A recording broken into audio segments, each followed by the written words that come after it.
An Erios original.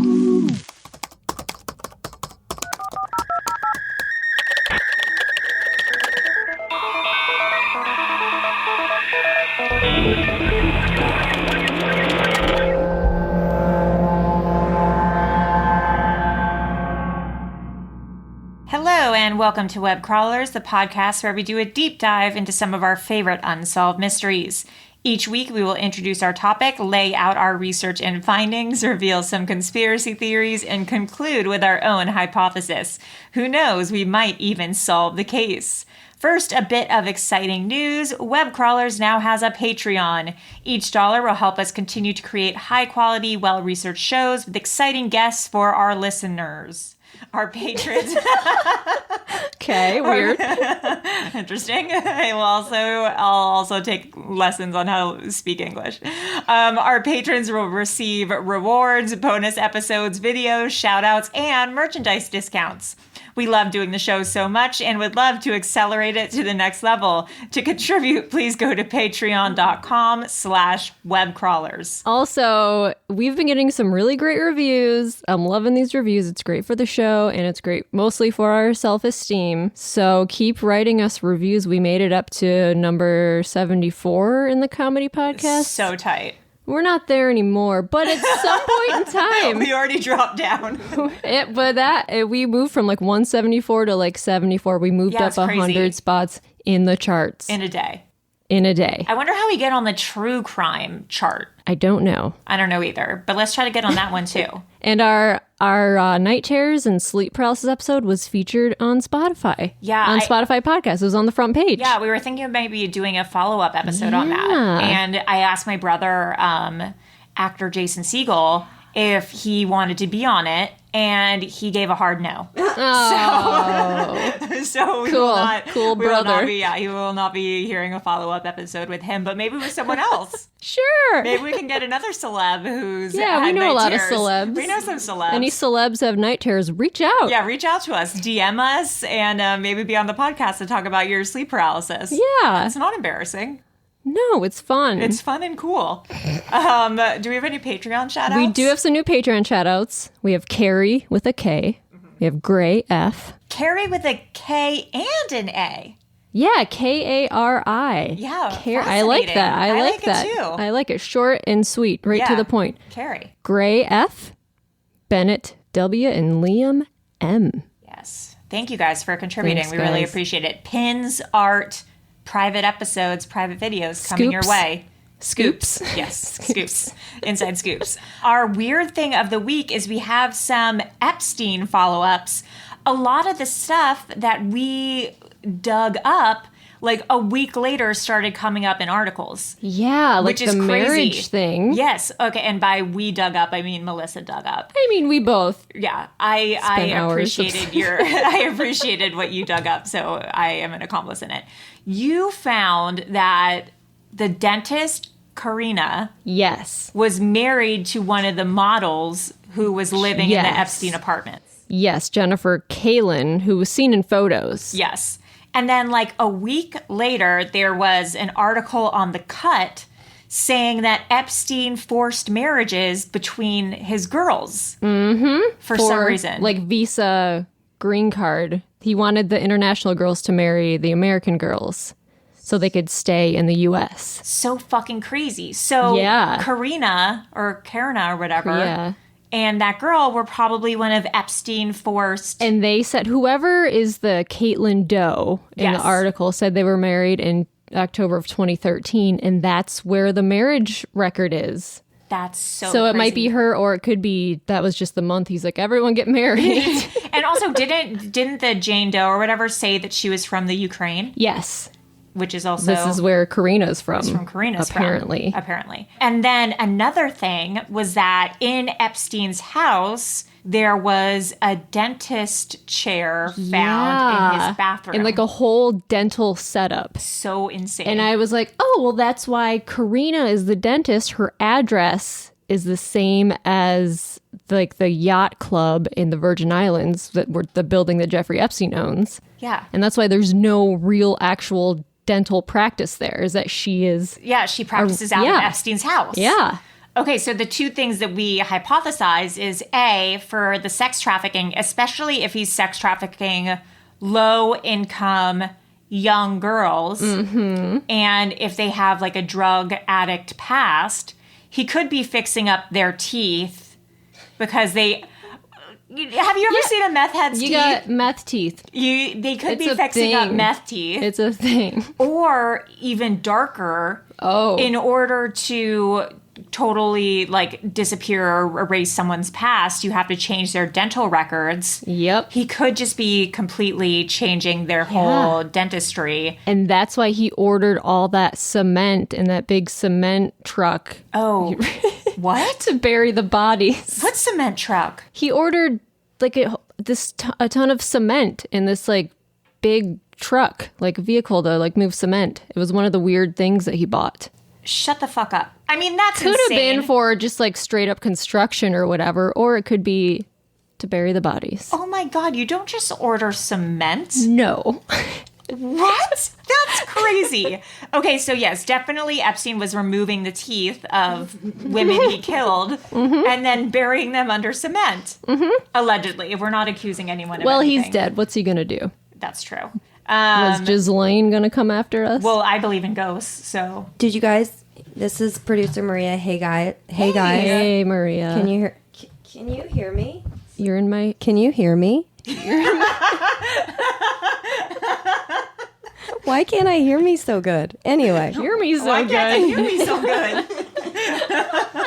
did you guys hear the thing that came out today? No. What?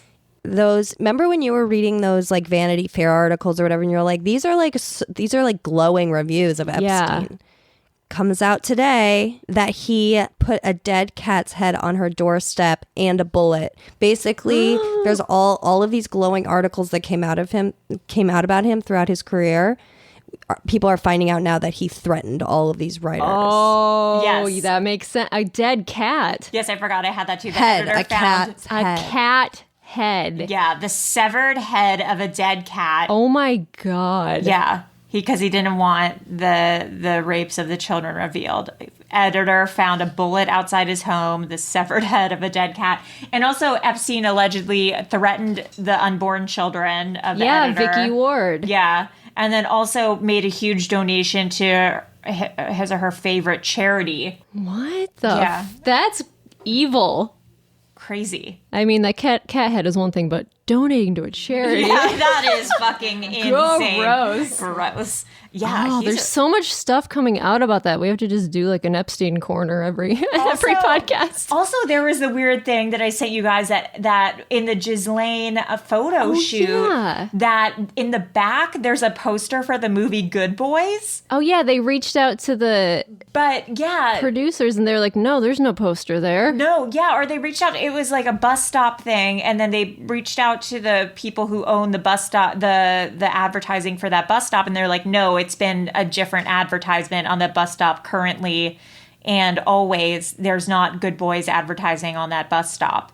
So Ghislaine must have photoshopped a Good Boys poster. Oh, also the guy who broke the story of Jeffrey Epstein's suicide in the New York Post had flown on Epstein's plane. Right. And also had done creative consulting for the movie Eyes Wide Shut. Yes. Which is a weird orgy That's rich people weird. porno movie. Well, that could be another episode, you guys, because there are conspiracy theories about how Stanley Kubrick died while making that movie.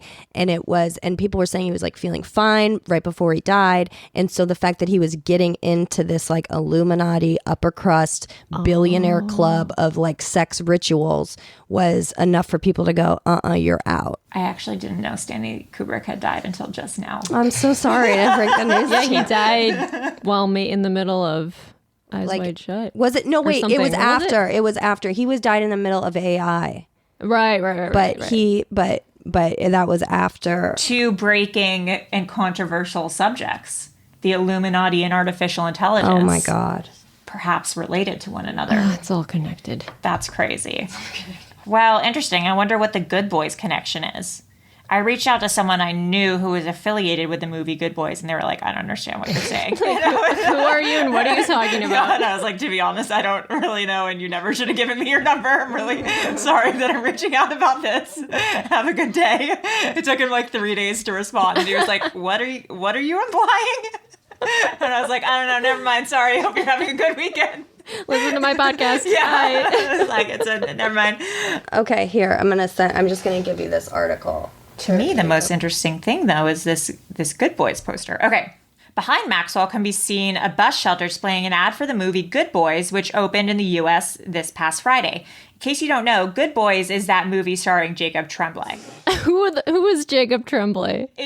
You don't know who No. Jacob Tremblay is? Maybe if I Google his This Jacob is insane. Tremblay. Melissa, this is the most troubling thing I've heard. Yeah. How Who do you is know Jacob Tremblay? How petite prince Jacob Tremblay is? A Canadian. He's 12? Yeah. He's so cute. What? You've never seen this boy before? Did you ever he's see in Room. Yeah. Oh, okay. Okay. There's only one problem. That particular bus shelter has displayed a poster advertising the Providence St. Joseph's Medical Center since July 28th and continues to do so, according to Outfront Media spokesperson Carly Zip. We think it was Photoshopped, says Zip in New York. We do not have any records of this Good Boys poster being posted there. Why? Do you think she photoshopped it to... Make it look like it was a current photo. Oh, whoever... Wait, what do you mean? Because... If you put that behind her, then it looks like it's a current photo. Right. But it is a current photo, but People are saying that it's... it might not be. Yeah. That's what I would think is like they would take... But because they're saying that ad is still up. That other St. Joseph's Hospital is still up. So if that would be a current photo too. If she had just kept that other ad, that would still be a current photo. No, but it's not. It's about they took it a while ago. Then they put the Good Boys. Oh, I get what you're saying. You know what I'm saying? Yeah, I do. Like she didn't have to. I get That it. does not look photoshopped at all. I mean, if you're good at Photoshop... I think we're missing like a main point here, but I don't know what it is. I don't know. I think the Good Boys thing has some sort of secret message. Like maybe like she's saying something about Jeffrey Epstein and the Good Boys Club, or something about good boys, or could Good Boys be some sort of acronym, or maybe Jacob Tremblay somehow involved. Oh no. Or who produced Good? I mean, who like is Good Boys like Paramount, or like who did Good Boys? That's Sony. Sony. I don't want to say anything bad about Sony because I think I have a general there next week. So. Sony's the best. I love Sony. This episode brought to you by Sony. Should we just we'll continue to update you as we'll figure it out. And we keep posting updates as we get them on our Patreon. Yes, so many updates. Anyway, so this week, let's move on to the main topic. Yeah. Okay, great. This week, we will be discussing the quote-unquote kidnapping, air quotes, of real-life Gone Girl, Sherri Papini. Let's get into it.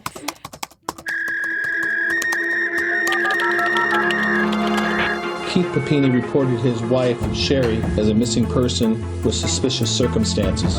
Telling me that something happened. With sexual trafficking, I think they saw her as what appeared to be a young girl and took her for that purpose. Sherri had been texting with a, quote, male acquaintance in the Detroit, Michigan area just days before she went missing. Sherri Papini vanished near Reading and was discovered in Yolo County about 140 miles away. Beaten and chained, her hair chopped off, her skin branded. Experts theorize that the two women who kidnapped Sherri Papini may be slaves themselves. Sherri Papini was a 34-year-old petite, hot, blonde, stay-at-home supermom from Redding, California. She was married to her middle school sweetheart, Keith Papini. And on November 2nd, 2016, she was abducted while out jogging a mile from her home. She was found 3 weeks later on Thanksgiving Day at 4:30 a.m., wearing restraints on the side of the road about 150 miles from where she was kidnapped. Sherri claimed she was taken by two Latino women, but had no recollection of anything that happened during the 3 weeks she was missing. The case got a lot of media attention, with national law enforcement experts reporting doubts as to the unlikely details and inconsistencies. No arrests have been made, and the investigation is ongoing. Did Sherri fake her kidnapping, or was she actually abducted and trauma caused her to forget what really happened to her? Let's figure it out. Okay, so here is what happened. On November 2nd, 2016, Sherri went on one of her usual jogs near her home. She told her husband Keith that she would pick the kids up from daycare later in the day, but she never showed up to get her kids or return home. 3 weeks later, on Thanksgiving Day, around 4:30 a.m., Sherri Papini was found wandering along County Road 17 near Interstate 5 in Yolo County, which is about 150 miles from her house. She had restraints around her wrists, a chain around her waist, and she showed signs of physical abuse. She had a broken nose, bruises, and a brand was burned into her body. Her hair was cut short, and she lost about 18 pounds. When she was questioned, Sherri said she had been abducted by 2 Hispanic women with covered faces in an SUV while she was jogging. She said they put a bag over her head and drove to an unidentified location, but she didn't remember anything else. The last thing she could recall was her captors driving her out along that road and physically kicking her out of the car. Sherri doesn't remember what the vehicle looked like or what her captors looked like. She gave 0 details of where she had been. The police couldn't figure out what happened because there were no suspects, no clues, and no motive. It was assumed that Sherri, being young, beautiful, and blonde, had mostly been abducted and kidnapped for sex trafficking. However, once returned, it was clear that Sherri had not been sexually assaulted. DNA samples from an unknown male and female were found on her. The DNA was run through a database with no match, and the only thing they know for sure is that it wasn't her husband's. Sherri also said she got into a fight with the 2 women, which resulted in a badly cut foot, yet she had no cuts on her feet. In other words, her story regarding what happened and the evidence ain't lining up. New information was released in 2017 that Sherri had been in contact with a man living in Michigan, who she had been planning to meet in person around the time of her disappearance. Police questioned the man but dismissed him as a subject. So some details we found on Sherri. There was a record of her having been accused of misleading the police back in 2003. So all these details make her story sound extra fishy, and maybe she's lying about the whole thing.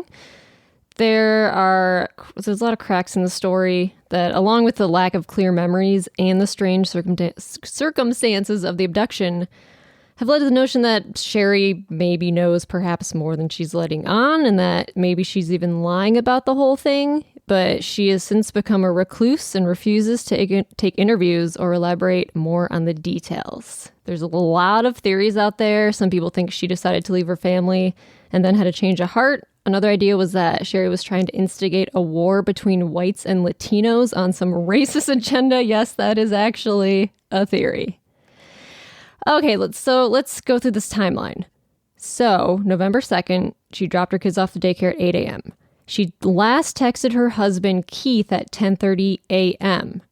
When her husband Keith got home from his job at Best Buy, he couldn't find Sherri.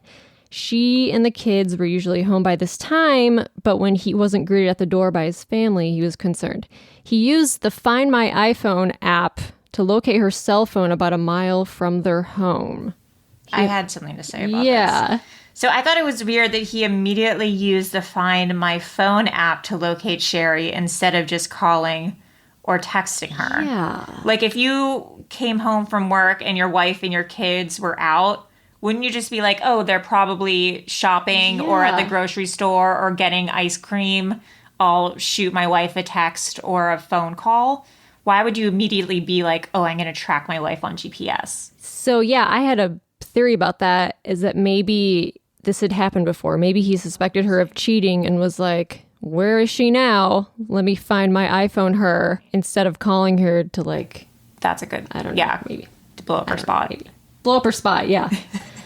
Okay, so Sherri's phone was found on the ground very neatly with her earbuds wrapped around it, as if she went jogging and was listening to music. The phone was found, like, I think it was like a mile from their house. They lived in kind of a rural area, and their mailbox was about a half mile away. So Sherri, who just recently taken up jogging again, she would go to the mailbox and back. So Keith finds the phone, and then he took pictures of the phone before picking it up. I thought that was weird. I think it could either be weird or not weird. Like if I saw what I thought would be a crime scene, I would take pictures of it just so if when the police came, I'd be like, this is what it looked like, or this is what I found. Yeah. In case it somehow moved or something, I could be like, oh, this is exactly what it looked like when I came across it. Yeah, I guess. Yeah, maybe I would do that. Yeah, maybe that's just like a paranoid thing, but I would take pictures of everything. Yeah, because it's like the startling difference of what was the one we did last week, the Springfield 3? Oh, where right. they're just like cleaning all this shit up. Like I think I would err more on the side of I'm just going to photograph everything I see. Yeah. You know, I think there's two genders: clean everything up and then take photos of a crime scene. That's true. So then Keith calls the police, and the search for Sherri begins. 911, what is your emergency? Yeah, so I just got home from work, and my wife wasn't there, which is unusual, and my kids should have been there by now from, like, daycare. So I was like, oh, maybe she went on a walk. I couldn't find her, so I called the daycare to see what time she picked up the kids. The kids were never picked up, so I got freaked out, so I hit, like, the Find My iPhone app thing, and it said that it showed her phone, like, at our end of our driveway. We don't have really good service. Okay. Not the end of our driveway, but the end of our street. So I just drove down there, and I saw her phone with her headphones because she started running again. And I found her phone, and it's got, like, hair ripped out of it, like, in the headphones. So I'm, like, totally freaking out, thinking, like, somebody, grabbed her. Okay, what's your address? Reading. Okay, what's your last name? Yes. Papini, P-A-P-I-N-I. And your first name? Keith. K-E-I-T-H? Yes. Okay. Did you go pick up your children? No, I'm going to call my mom and have her do it. Okay. What's your wife's name? I'm going to, like, knock on every door. Sherri. S-H-E-R-R-I. And same last name? Yes. She white, female? Yes. What's her date of birth? It is June 11th, 1982. Is her vehicle there? Does she not have a vehicle? She has a vehicle that's at the house. Okay, the vehicle is at the house? She's running. How? Okay. Yes, I'm in it right now driving, and I took a picture of her phone on the ground before I picked it up. Okay, how tall is she? 5'3", 5'4". How much does she weigh? 100 pounds. Eye color? Like a bluish blue. Okay, hair color? Blonde. Do you know what she was wearing? Is there something she always wears? I'm assuming she went running, so probably wearing athletic type clothes. Okay, there's not an outfit she always wears or anything like that. Does she run with a dog or by herself? By herself. Okay. When's the last time you heard from her? She sent me a text asking me if I was coming home for lunch. What time was that? She's got a whole bunch of give me 1 second. She sent me a text at 10:47 asking me if I was coming home from lunch from work. And I said, sorry, long day. And that was the last. Never spoke to her on the phone, never any other contact. Okay, and what time are the kids supposed to be picked up? Way before 5:30. She usually goes at like 4:45. Okay. 4:30, 4:45. Okay, are you headed back to the house, or where are you at right now? I'm at the end of the driveway where I'm at the Old Oregon Trail and Sunrise where they meet, because that's right where I found her phone on the ground. You're telling me that something happened to her is the way I'm looking at it. Then there was hair like in the headphones. Like it got ripped off, or like the grab. Yeah, no, I understand. Okay, I'm sorry. I know you're trying to keep me calm, but obviously. Yeah. What kind of vehicle are you in? I'm in a black Kia Optima. Oh my God. Okay. And we live down kind of a sketchy street, so I don't know if I'm allowed to knock on everybody's door, but I will if I'm allowed to do that. Well, let's just have the officers contact you so they can start, processing everything, figure out what's going on, okay? Do you want me to wait right here for somebody? If you want to head back to your residence so they can contact you there, and in case she does return. Okay. Okay. We'll have them contact you at your residence. Call us back if anything changes, all right? All right, so they're going to call them the number you just took down, the 355? They'll probably call you when they're on their way, and they're going to come out in person. Okay. Okay, thank you. You're welcome. Okay, bye. Bye-bye. Sherri's mom wanted missing posters distributed in Mexico immediately upon hearing of her disappearance, which is a little weird. Like, why Mexico? 3 days later, on November 5th, an anonymous person called their family friend Lisa Jeter, saying they know someone who wants to donate money to help find Sherri. On November 7th, Oh. What? I just thought something interesting. What? What if it's maybe the Michigan man that she was talking to who anonymously wanted to donate the money to find her? Oh. That's jumping forward a little bit. No, that's a good theory. Okay. On November 7th, Keith passed a lie detector test. He had no apparent involvement in Sherri's disappearance.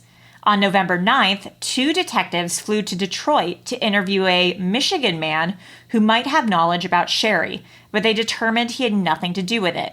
It had been revealed that Sherri was texting with a man who lived in Michigan on her phone, and he had been planning on coming out to California, which he did about a month before Sherri went missing, although he did not visit Redding. Oddly enough, this man was saved as a woman's name in Sherri's phone. Which means she was cheating. Yeah. Or doing something bad. Yeah. I've done that before. Of course, we all have. Yeah. Right, Maria? Oh. We've all put a woman's name in our phone when we were cheating on our husbands, right? No. Oh my God. I 100%, when I used to cheat, I cheated on a guy I was with for like 5 years, and I would put guys' names as women. Yes. Or like Domino's. Who are Domino's? Yeah, or like food places. I guess they do send you text updates when they're on the way. Right? I love that Domino's tracker app. You're hot and ready right out the oven. Extra cheesy. On November 15th, Lisa Jeter, the family friend, talks to the anonymous donor, and they wired $50K to Cameron Gable, a freelance hostage negotiator who offered his services for free. The anonymous donor also purchased SherriPapini.com. Yeah, so I looked up, you can normally find people's info from websites on whois.com or whatever, and so the domain was purchased via GoDaddy on November 7th, 2016. So that makes sense, and it expires this year, November 7th. But there's no other info. There's no, because it's like a private domain. So I couldn't find anything. If anyone knows how to like find private info on websites, try to send it to us, because I could not find anything. Also, if any of the listeners are hot and single and like have a good amount of wealth, just know that I don't cheat on boyfriends anymore. Yeah, it was a phase. It was a phase and I'm over it now. It was a 5-year phase. Whatever, Maria. On November 18th, hostage negotiator Cameron Gable posts a YouTube video offering a ransom and giving a deadline of Wednesday to return Sherri. On November 22nd, a woman says she saw a woman closely resembling Sherri at a travel center in Redding near Sherri's home. On November 23rd, Cameron Gable releases another YouTube video. A 6-figure amount is the reward if someone returns or finds Sherri. The Papini's GoFundMe amount is now up to $49,000 at this point. On November 24th at 4:30 a.m. on Thanksgiving, Sherri's found on the side of the highway in Yolo County, California, with chains on her arms, a bag over her head, and bruises. She's also branded, and it was never disclosed what the brand said. Keith, who just happened to already be awake and shaving at 4 a.m., gets the call Sherri is found and drives 150 miles to go get her. So there's a video of Sherri the morning she was found. She was in a church parking lot at 4:30 a.m. running around back and forth. She's chained at the waist. There is speculation that it does not look like she's running for help, but rather she's running to look like she is disheveled. I mean, sure.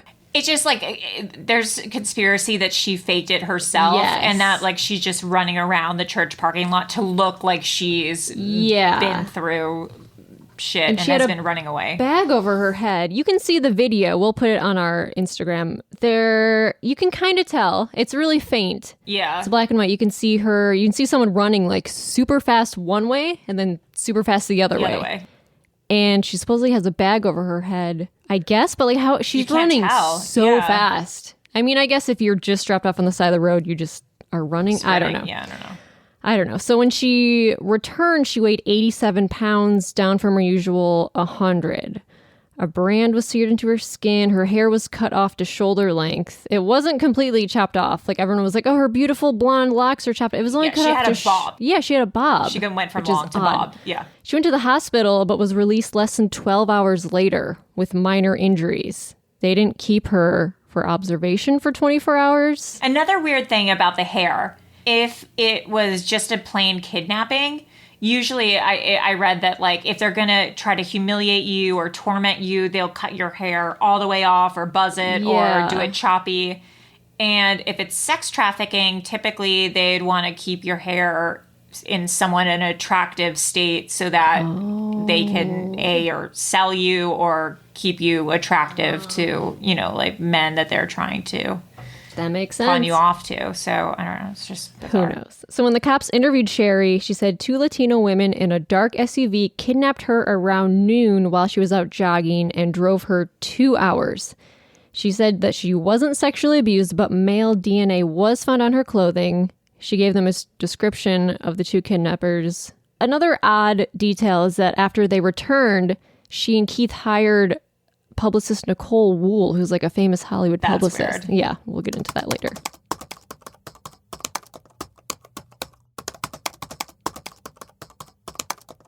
Okay, so now that we know what happened, let's get into what we think occurred. So who exactly is this Sherri Papini? She has a bit of a criminal history. In 2000, Sherri's dad alleged that she vandalized his home. In another call in 2000, her sister said that she kicked in her back door while allegedly trying to break in. In 2003, she made an unauthorized withdrawal of money from her dad's bank account. December 2003, her mom called the police on Sherri because Sherri was self-harming and falsely accusing her mother of inflicting the injuries. She wanted this to go on file in case Sherri ever accused her of anything. Interesting. Now, this is where it gets really good and cyclical to the rest of our episodes. An anonymous person claiming to be a family member posted this on Reddit. I'm a family member of Sherri and Keith. Her and Keith use kratom. Is that how you pronounce it? Do you know? I think kratom? I don't know. And smoke a lot of marijuana right now. Sherri had a really bad benzo addiction for a few years. I'm absolutely not sharing this as a gossip, but because I'm worried maybe she relapsed and was hanging around the wrong people, and that this could be the explanation behind the kidnapping. Sherri was getting a prescription for a drug called diazepam, which I think I've been on, when she started having panic attacks a few years ago. They stopped prescribing it to her, and she's relapsed a few times by buying other anti-anxiety pills off the street. The last time this happened was 2014. They say that they used pot and a drug called kratom to keep her off the drugs. But as soon as this all happened, it's what a lot of us thought of. Maybe she made someone mad and they beat her up and kept her for a few weeks. I'm also not against thinking it's a hoax for the victim assistance stipends, which I wasn't sure what that was. But so I Googled kratom, and it's like it's similar to opium or hallucinogenic mushrooms. Oh, maybe she hallucinated this Do you whole love thing. it? It's mushrooms. But kratom can cause severe weight loss, which she lost like 18 pounds. Oh. It can cause insomnia. So maybe she was just on like a 3-week binge bender. Well, yeah, you can do meth and stay up for weeks. Totally. And it seems like she's had drug addict behavior. Like she's stealing money from her dad. Yeah. She's breaking into her dad's house and her sister's house.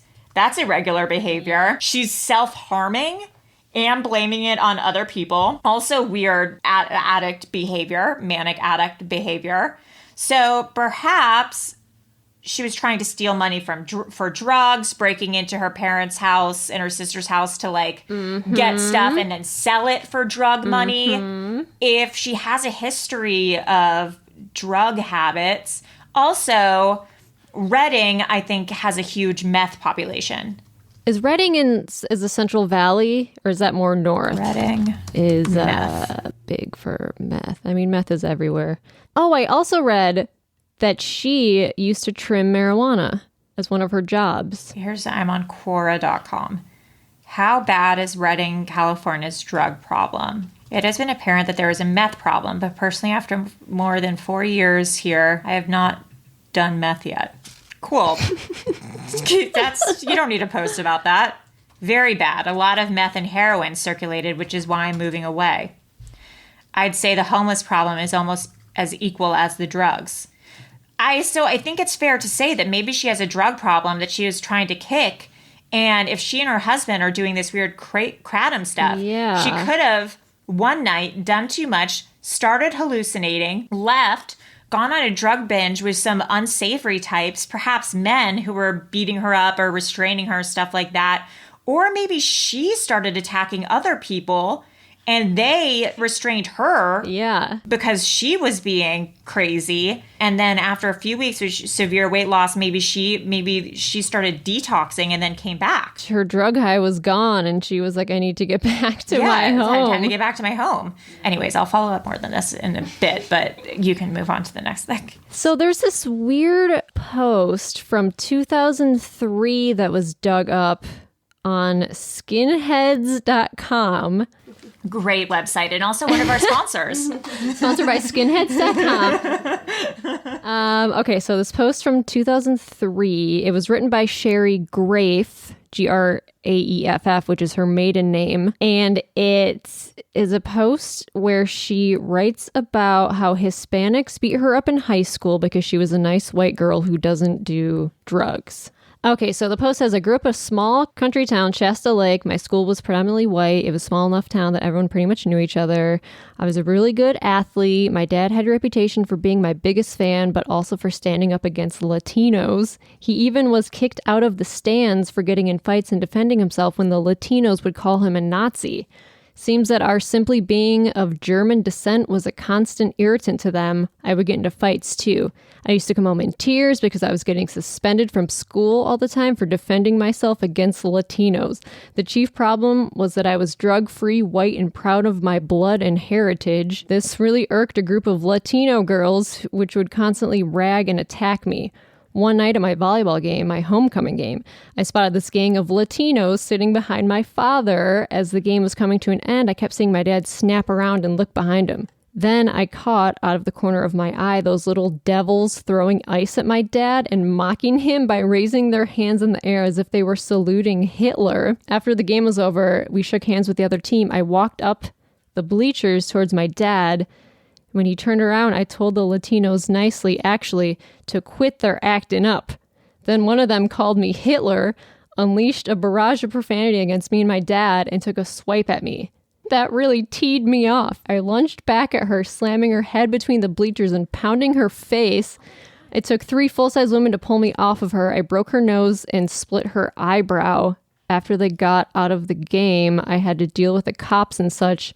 She did not press charges, so I was released to my father's custody. So that was posted 2003 on skinheads.com under the name Sherri Graeff. And she's claiming that that was not her. She says it wasn't her. Or her first husband said it wasn't her. Yeah, has she ever claimed that wasn't her? Or I don't think she's said anything. Yeah, she because hasn't this didn't come commented. out until she was kidnapped and she hasn't spoken. Yeah, and she hasn't made any. Yeah, so her first husband is saying that that wasn't her. That was someone who was jealous of her in high school who claimed that to try to tarnish her reputation. And then I read on heavy.com, there was an anonymous source that told Heavy that they were advised that Papini's extended family claimed she had staged her own abduction in 2006. Although I tried to find anything on it, and I think it might just be a rumor. Yeah. So I don't know. Another insane fact. In an interview with People magazine, Keith says, the day after Halloween, Sherri brought out boxes of Christmas decorations. We were in transition from putting all the Halloween stuff away, Keith said. So Sherri was the type of person who started putting up Christmas decorations the day Halloween was over. That's insane. If anything, that's the craziest thing I learned from this. I love that in this Google Doc, in bold, underlined, an insane fact. That literally has nothing to do with anything. I was just, as I was combing through Sherri Papini facts, I was startled that Keith is bragging that Sherri starts decorating for Christmas on November 1st. That is weird. That's something a madman does. No? November, you gotta wait till after Thanksgiving. Yeah, you wait till at least after Thanksgiving. Maybe that... Well, I was gonna say maybe that's why she came home on Thanksgiving so she could get ahead of her Christmas decorating. But she already had started. She needed to finish. You were probably already half up. But I mean, that also is a personality trait. Like, she cares a lot about what people think on the outside, and having that perfect family. And that probably just goes into what Sherri Papini's vibe Being is. competitive. Competition, keeping up with the Joneses, like the blonde hair, skinny, Christmas well, also Christmas, Christianity, white power. No. What? That's an interesting train of thought. I don't know. It's just people who are really gung-ho about Christmas freak me out. Yeah. I mean, I'm Jewish and I celebrate Christmas, but like, I'm not going to start decorating on November 1st. That's maybe this crazy. Year. Maybe I'm going to start doing that this year. Just to piss me off. Will you stop doing just the podcast really with me? Tee me up. Hey, like, come over November 1st. I'm having a party. It's just a Santa Christmas Claus. Party. Another thing is that this story, to me at least, feels a lot like the movie potentially maybe Gone Girl. Yes. So a woman decides potentially to fake her own kidnapping to get back at her husband and escape her mundane life and family, and then kind of gets over it and decides to come back. Yes. And one of my theories, I'm going to say this early because it relates. So I was reading about, and there's another article that was like the Gone Girl couple. Yeah. I don't know if you heard this. In Vallejo, California in 2015, this couple said someone broke into their house and drugged them, then kidnapped the wife, Denise, and took her to his home in Lake Tahoe. She was sexually assaulted and released 2 days later in front of her house. The police did not believe them at all and said it was a Gone Girl hoax. But on CBSNews.com, the police lieutenant of Huntington Beach said, Mr. Quinn and Ms. Huskins have plundered valuable resources away from our community and have taken focus away from the true victims of our community while instilling fear amongst our community members. So if anything, it's Mr. Quinn and Ms. Huskins that owe this community an apology. But then 2 months later, the kidnapper was implicated in another crime, and then they tied that guy to this crime. And so this couple got a $2.5 million settlement. Oh, shit. Because they realized it was this Harvard professor who was like stalking them and like used a drone to scope out their house. Whoa. And so she was only gone for 2 days. The police were like, fuck you, that's not real. And I was like, oh, I wonder if Sherri got like, oh, we could get $2.5 million. Right. Well, also the fact that it was a Harvard professor is kind of weird. Yeah, it was weird. I just read about that like a couple hours ago, so I didn't really look more into it, but it was... Well, it goes to one of my theories later, but that I'll get to. Okay, so this hostage negotiator, Cameron Gamble. Yeah. He was just a person who their family friend Lisa Jeter he contacted her or something. Something weird happened. He was like, yeah, I'm a professional hostage negotiator, which he wasn't. Just decided to No way. He said he was founder of this company called Project Taken, where he like helped people prepare He just seen the movies? Yeah. Yeah, like prepare to like how to get out of kidnapping situation. It was like a weird shady business that didn't really exist. Weird. So he came in and was like, let me help. I'm a hostage negotiator. And the police were like, please stay out of this, sir. And he just forced himself into it and was like doing TV interviews. And he's the one who said that there was this anonymous donor. It's real shady. I wonder if I'm on their LinkedIn right now. It says, from missionaries to students, families to singles, our mission is to build an awareness and confidence in people that allows them to overcome the fear of the unknown and transform that fear into courage. He also claimed he was in the military, but people found out that he wasn't. I bet you this is it. And apparently he filed for bankruptcy at some point. We accomplish this by making our students aware of their vulnerabilities and teaching you who the taker is, what they look for, what they want, what they need, and when they strike. Then we will teach you how to avoid the taker, how not to place you and your family in a compromising situation, and how to recognize when things are slipping out of your control. Yeah, like preparing people for being kidnapped or how to like defend yourself. Oh my God, I just clicked on the website and it's called Alley Spider and it's all in Japanese. This is so Alley weird. Spider. Crazy. Yeah, so people think he was like this opportunist just trying to like take advantage and... Oh my God, he's kind of hot. Yeah, this is it. Reading. No matter where God is put on your heart, you will be equipped to bring kingdom. Oh my God, so he's like a religious dude. Yeah. I wonder if Sherri was like trying to detox from her drug stuff and like found God or something, and he's some sort of weird cult leader who like takes drug-addled women and is like, I can save you. We need to get money, like start a GoFundMe. Like a rehab type of person. Yeah, and he's like, I'll be the hostage negotiator / I'm also the one holding you hostage. Here's what I'll do. I wonder if Cameron Gamble was the one who had her all along, and then ultimately, and I mean, no joke, he's not a bad-looking dude. So maybe if she's prone to kind of like flirting with guys, I wonder if she was having a dalliance with him. Maybe. He lives in Reading. Right. He's a church member. Yeah. So maybe they met in church in Reading. So it's not impossible that they would have crossed paths. He has an email address. He did a Reddit AMA. Stop. Yeah, he did an AMA about everything, about the kidnapping. And something I read in the AMA, he said that Sherri withdrew $1,200 from the bank 2 days before she disappeared. I don't know how he knows that. Or why he would say that if he was like corroborating. Interesting. Well, I think he's a suspect. We'll put him on the list. Put him on the list. One thing that's kind of weird and private, although it's obviously out now, is that Sherri had been married before. In her wedding blog, despite that she and Keith were elementary school sweethearts, in her wedding blog, Sherri makes it seem like she has never been married before. And yes, she has a wedding blog. On being engaged to Keith, her second husband, and finally moving in together, she writes, Keith and I decided it was time for him to move in with me in December 2006. He moved into the townhouse I had been renting for the last 2 years. It was an interesting test to our relationship. Luckily, Keith grew up with an older sister and wonderful mother, so he was already adjusted to the territory of living with girls. I, however, did not have brothers and was unaware of just how foreign living with a guy was going to be. What? Okay, so that makes it seem like she had never lived with anyone before, right? Yeah. She had been married before. To a guy named David Dreyfus. Yes. There's wedding marriage records online. Yeah, you found it. Mm-hmm. David Dreyfus, Sherri Grafe, December 19th, 2006. I believe is the divorce. And the marriage record, I believe, is January 2006. Wow, so that was quick-ass marriage. But she had Keith move in December 2006. So... according to her wedding blog. So they probably had been dating for like at least a few months. So there was probably overlap. Yeah, because her divorce was final, I believe, January 2008. And if she's writing saying like, oh, I had never lived with a guy before, this was so new and foreign to me, most likely she probably hadn't even told Keith that she had been married before. Yeah, because, I mean, sure, that's a sentence you would write.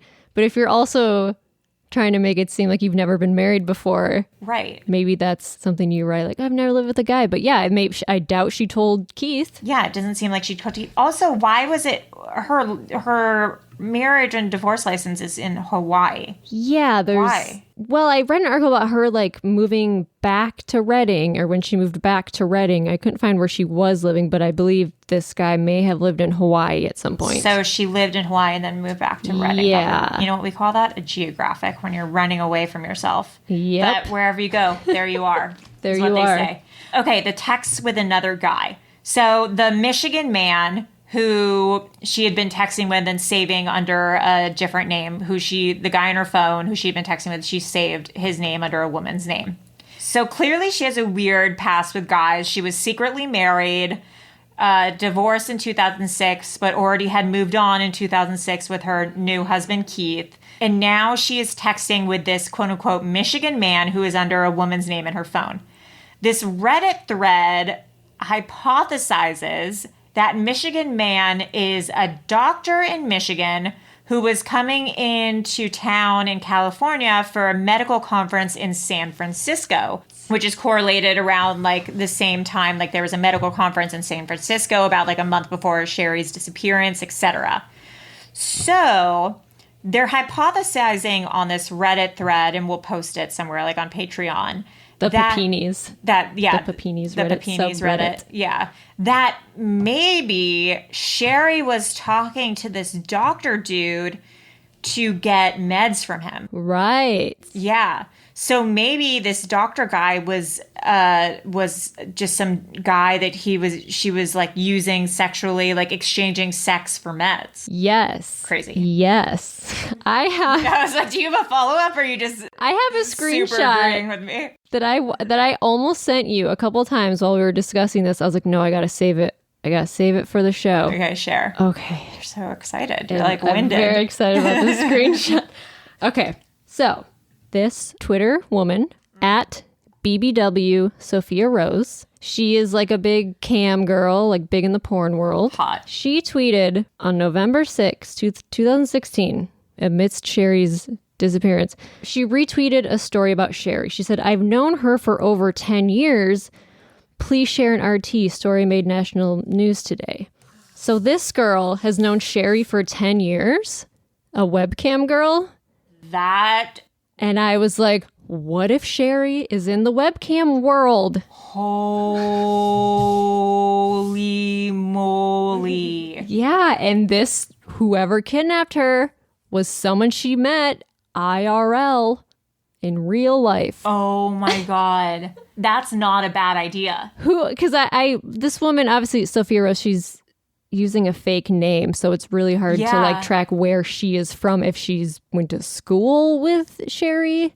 So I'm not sure about that. Shit. But she's known her for 10 years, so they have been friends like throughout their 20s. No, that makes sense. Like maybe some guy was like, hey, I'll throw you some extra cash for if you meet me in... Because what Sherri was doing, she has 2 kids, so that's like already, you know, like a full-time job, but she has Etsy accounts. And her husband worked at Best Buy. And he was like Geek Squad. Like he would come to your house and fix your computer and stuff like that. And then I think she had a job at AT&T, but she had recently quit or something. Right. So I'm thinking, oh, what a great way to make money doing webcamming. Oh my God. Who among us has not thought of it? Who among us has not gotten paid to cam by older men for something? Shit. That's so actually... I'm like, oh, maybe that's what she's doing. And that's how she met Michigan Man, through a webcam. Yeah, because like how else otherwise would she... She wasn't on Instagram. She wasn't on Twitter. How would she meet this guy? I mean, internet, obviously. Maybe she was on like a dating site or something, or like, what's that, Ashley Madison or something? Yeah. Oh my God. Wow. Now I'm like looking back at all our other theories, being like, how would this change if she was camming? And she's hot. Well, and also now like she's such a recluse and like doesn't go out or anything anymore. If her husband Keith had found out now that she had been camming, it would make sense that he's like has a tight rope on her. Right. Is already suspicious of her. And maybe that's why he GPS'd her instead of calling. Right. Because he's like, oh, Sherri's on her bullshit again. Yeah, Sherri's on one again. Back on her bullshit. And maybe that's why she got married and divorced so quickly, because maybe her ex-husband found out that she was camming. Or maybe he met her camming. Oh, maybe. Because she would have been 24 in 2006. She was born in 82. I wonder if she made any money off that marriage. Well, he was in the military, David Dreyfus. And there were some theories going around on Reddit that she used him to get like military benefits or something. Because there's no evidence of an actual wedding. There's a marriage license that's filed. Oh, fascinating. So, like a courthouse marriage or something? Something like that. Well, this isn't... Okay, so then leading into this next thing, seeing it with new eyes, new cam eyes, she was branded. So she returned branded after missing.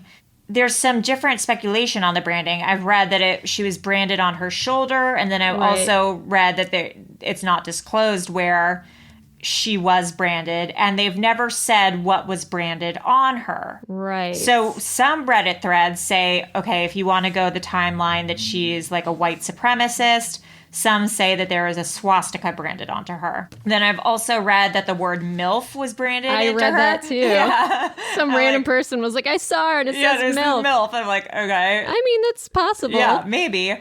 But now, and then I was like, okay, maybe it's just crack pipe burns. Yeah, I like that theory. Yeah, I was like, okay, if she's a drug addict on a bender, maybe it's just burns from doing different drugs. Yeah. But now I'm like, okay, if she was a cam girl and then maybe got kidnapped by someone who was infatuated with her. Maybe a man branded his name. Oh yeah, like the NXIVM cult. Yes. Keith Raniere and that girl face? from Smallville or whatever the show initials. was. Yeah. So maybe some guy just branded his name in her. Just says like Doug. Yeah. That's so horrible. Doug. It's Roger. Property of Roger. Dave. Oh my God, Sherri, she's okay now, so that's all that matters. That's fine. And then you found this thing about. I found this is a screenshot posted on the Papini's Reddit. It's from a true crime Facebook group discussion. The names are blacked out, but someone says, "Nope, it's so weird. I'm from Reading, and the whole thing went completely silent as soon as she was found. I'm friends with the family of Tara Smith, who went missing 20 years ago and was never found. And they went to the same high school. Sherri went over to the Smith house shortly after she came back, and the whole thing was just so weird. Supposedly her marking was like a Bible verse tattoo thing about infidelity. Small town talk I've heard a lot." So she went over to the Smith's house after she came back. The girl who went missing 20 years ago, her family.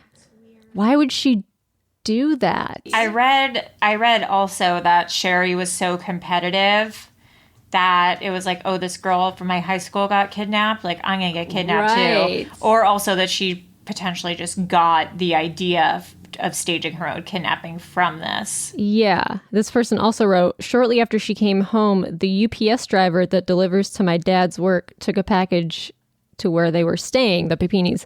And he said that her husband opened the door and was so happy and chipper and was like, 'Sherri, come say hi.' And they were just both very weird and happy. And he's the one who saw the tattoo.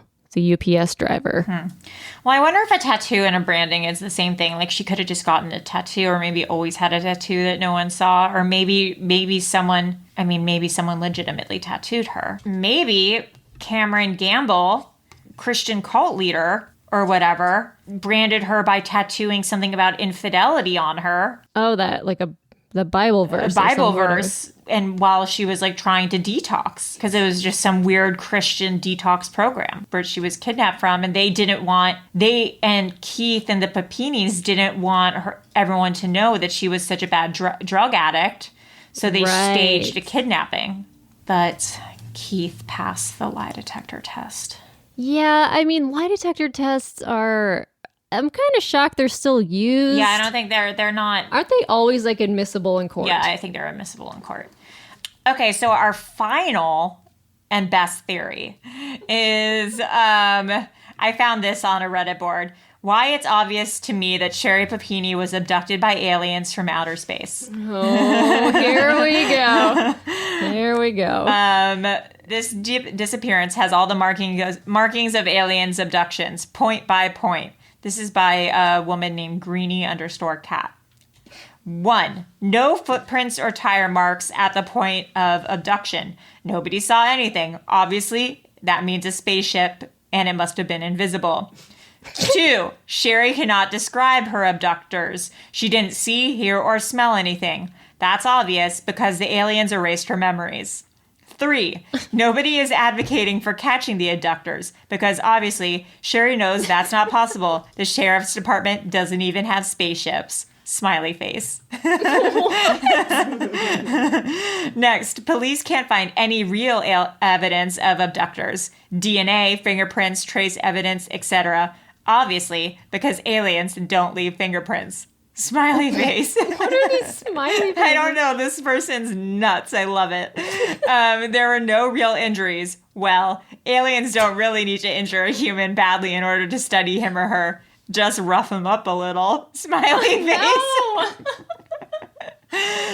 Her hair was cut off, obviously, to be studied further in alien labs. Okay, Smiley face. That makes sense. I mean, there was no sexual assault. Obviously, aliens do their thing their own way. Ew. Yeah, she was let go. I have no idea. Probes. She was let go in the middle of nowhere. Obviously, a spaceship could not have landed in the middle of a big city. True. True. Sherri and her family hired a publicist/PR person. Obviously, a story about alien abduction could bring some dough, especially if coming from a beautiful blonde victim. So, I mean, think what you want. Those are some good points. Those are some Smiley good points. Face. Yeah, greenie_cat.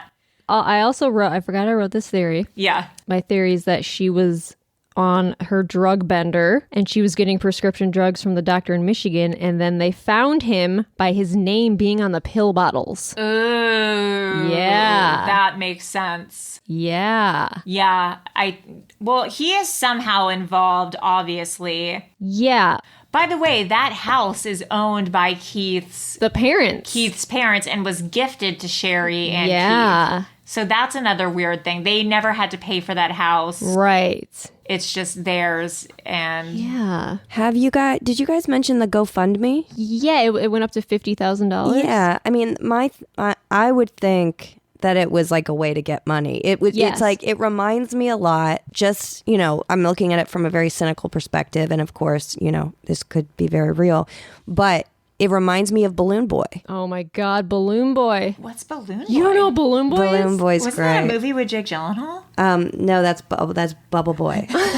Balloon Boy was a hoax where a family that had been on Wife Swap, the TV show, a really bizarre family basically said, oh my God. It's amazing. They said that their little boy had crawled into their weather balloon and it was floating above the city. And so for like 2 hours, news crews were filming this weather balloon floating above the sky. You don't remember this 10 years ago? No. And so they were like, are you sure he's in there? And they were like, yes, he's in there.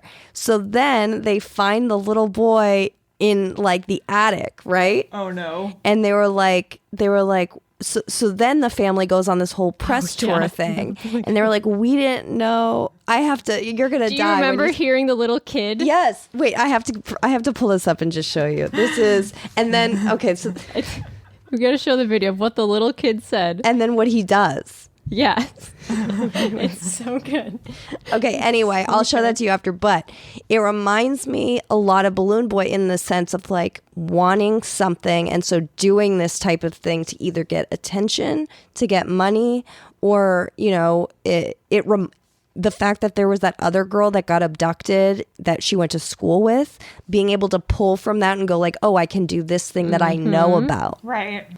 It's interesting. Yeah, well, there was that other GoFundMe scam with the couple and the homeless guy. I don't know. That was recently. They were out of gas, and they said a homeless guy offered them like his last $5 to fill up their gas tank. Yeah. And they put it on GoFundMe, and it raised, I don't know, $1 million or something. It turned out to be fake. Stop it. They were in on it with the homeless guy. They said, we'll split the money with you. But what happened is they ended up spending the money, going on vacation, not giving the homeless man money. And so he came forward. He's like, I want my money, bitches. Yeah, fuck and that. So he was like, yeah, fuck you guys. You guys just used me. Oh my God. And they're like, oh, we were saving it for him because he's a drug addict and we wanted to like make sure he didn't blow the money. And the homeless guy was like, yeah, this is all set up. Sorry. Oh my God. And so I think they might have served jail time, or they might be in jail, or they had to like, yeah, because but other like Instagram was like on vacation and like, oh my God, that's horrible. That is bad karma for those people. Yeah. Yeah. So it could be a hoax, just like Balloon Boy. I definitely see that's something you do for attention. Sherri Papini and Balloon Boy. The two hoaxes of our generation. So do you have a final one that you think it is, Melissa? I think she met a guy webcamming, went to hang out with him. He ended up being just this crazy drug addict and maybe kept her for 3 weeks. And she was too embarrassed to admit that she met a guy on the internet who ended up being crazy. So she couldn't. So she was like, yeah, I was kidnapped, but it wasn't this guy I met online. It was these two women. Interesting. I don't know. I have two. I like the camming one. I think that she maybe was camming for money. I think she was kind of a bored housewife and mother with this dark side. I think she was probably camming for money and also doing drugs and this like kratom drug.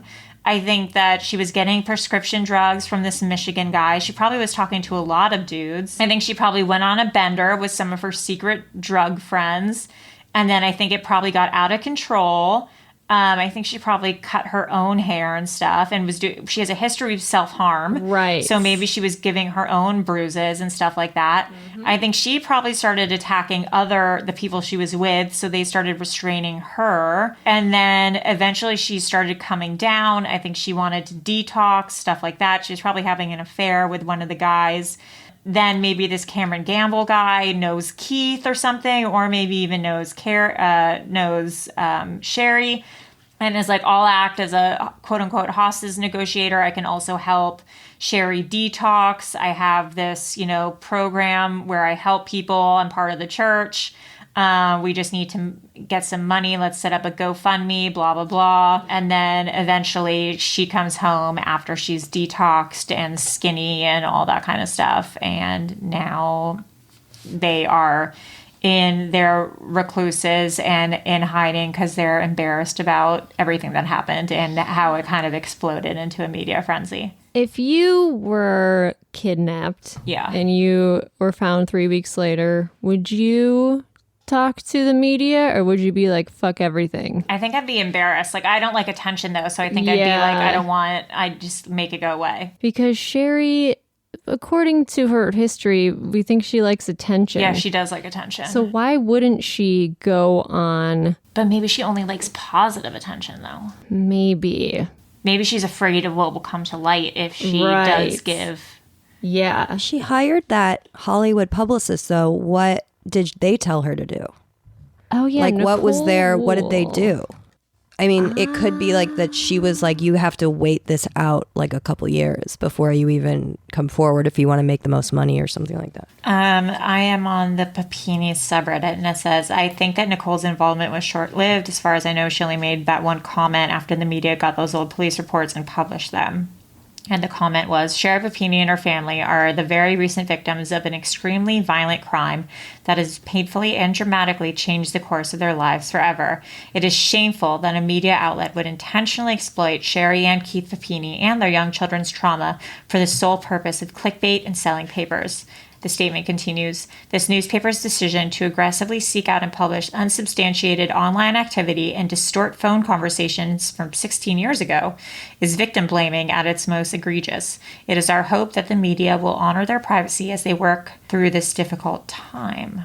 And that's, I guess, the only statement that was ever made. Huh. So they just hired her for whatever. And then nothing. So maybe you're right, Maria. Maybe they were just like, stay quiet. Yeah. Yeah, probably. So maybe any day now we're going to see a movie. I can't wait. Now. Lifetime baby. Lifetime baby. Lifetime baby. Melissa, if people want to follow... Sorry, I was putting on chapstick. If people want to follow us somewhere, where can they do that? You guys can follow us on Twitter at WebCrawlersPod, at Instagram at WebCrawlersPod. We're on Reddit. We're on Facebook. Everywhere. Also, idea that we were dallying with is maybe hosting a trivia night. But I'm still thinking about it. Maybe with the Hollywood crime scene girls. Yeah. Could be fun. If you want to donate to our Patreon, even if it's just $2, we'd really appreciate it. Patreon.com/webcrawlers. It will go into us doing some extra effort into researching, collecting data. Lots of data. Getting some fun interviews on here, so on and so forth. Anyways, thank you so much for listening. I'm Allie Siegel. And I'm Melissa Stetton. And that's producer Maria. Yep. Bye. Bye. Bye.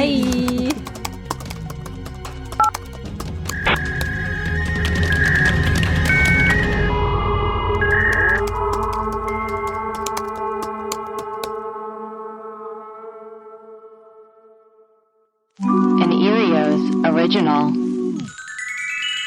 Powered by Acast.